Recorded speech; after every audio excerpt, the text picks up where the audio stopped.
जसे प्रभूमध्ये तुम्ही उचित आहात त्याप्रमाणे तुम्ही आपल्या पतीच्या अधीन असाल. पतीला तुम्ही आपल्या पत्नीवर प्रीती करा. हालेलुया.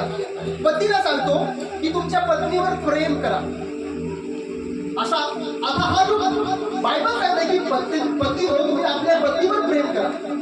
पण अगर ती स्त्री ऐकत नसेल नवऱ्याची तर प्रेम कसा करणार तुम्ही? हालेलुया. हालेलुया. माना की तुमचा मुलगा तुमचा ऐकत नाही, तुम्हाला कोणाचा राग येतो की नाही? येतो ना. हालेलुया.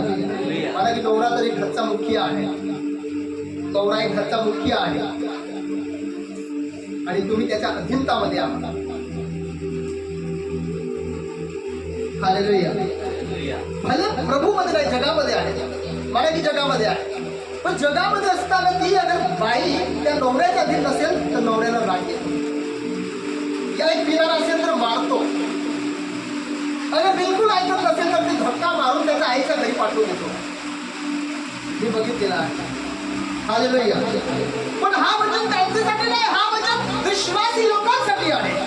जे लोक प्रभूमध्ये आलेले आहे, प्रभू येशूला जाणतात त्या लोकांसाठी आहे. जेव्हा ते लोक प्रभूमध्ये येतील हा वचन त्यांच्यासाठी होत जाणार.